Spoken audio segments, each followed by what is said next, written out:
Shabbat Shalom. Shabbat Shalom.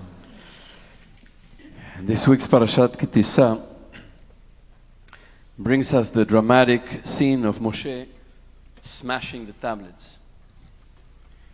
We read a few weeks ago in Parashat Yitro that God gave Moshe the tablets bearing the Ten Commandments at Mount Sinai. 40 days later, seeing that Moshe had failed to come down from the mountain, the people persuaded Aaron to make a golden calf. When Moshe came down and saw the people dancing around the calf, he broke the tablets. Eventually, Moshe went back up again to the mountain and pleaded with God to forgive their sin. God granted them forgiveness and gave Moshe a new set of tablets, which he placed in the Ark of the Covenant and carried into the Promised Land. What happened with the broken pieces of the first tablets? Were they left behind? Were they discarded or buried in the wilderness? Rav Yosef teaches in the Talmud that the broken pieces of the first tablets were placed inside the ark and carried together with the unbroken tablets. I love this piece by the writer and poet Roger Kamenetz about the tablets. He writes, "The broken tablets were also carried in an ark, insofar as they represented everything shattered, everything lost. They were the law of broken things, the leaf torn from the stem in a storm, a cheek touched in fondness once, but now their name forgotten. How they must have rumbled, clattered on the way, even carried so carefully through the wasteland. How they must have rattled around, until the pieces broke into pieces, the edges softened, crumbling, dust collected at the bottom of the ark, ghosts of old letters, old laws.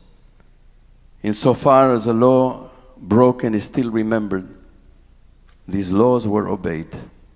And insofar as memory preserves the pattern of broken things, these bits of stone were preserved through many journeys and ruined days, even, they say, into the Promised Land." No, the broken tablets were not discarded. They remained part of the story. And we're always carrying our brokenness alongside our wholeness, our uncertainties alongside our certainties, our vulnerability alongside our strength, our grief alongside our hopes. These days we are living through one of those moments when we feel very acutely what it means to carry both the whole tablets and the broken ones.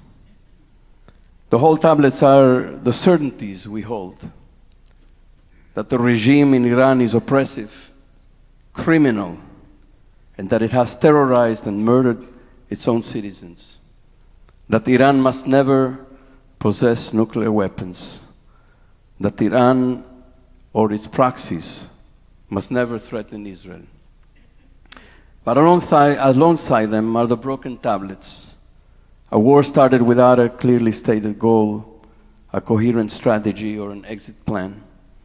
The broken tablets are the human cost of the war, the lives lost, the families displaced, the fear and the uncertainty that ripple through Israel, Iran, and across the Middle East.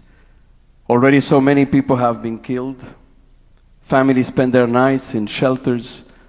Hundreds of thousands have been forced to leave their homes, living in displacement and uncertainty.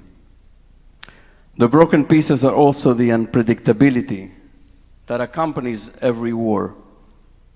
Wars are far easier to begin than to end. How will this unfold? Where will it lead? How long will it last? Will Iran eventually descend into chaos? what will be the cost in human lives before this is over. And perhaps one of the most broken of the fragments is the vision of a humanity able to live without fear. The ancient hope that somehow we might learn to live together on this fragile planet. We hold on to our convictions about justice and security, about the right of people to live without being terrorized and without existential threats. At the same time, we cannot ignore the broken pieces. We must refuse to become numb to suffering, to grief, to the fragility of life. The broken pieces rattle in the ark. They remind us of the work that still lies ahead, the work of striving for a world in which human beings might someday learn to live with greater wisdom, greater compassion, and less fear. And now, to remind us that we're all created by the same God, that we all emanate from the same place. Whether we are on this side or that side, we're all part of the one. I invite you to take the booklet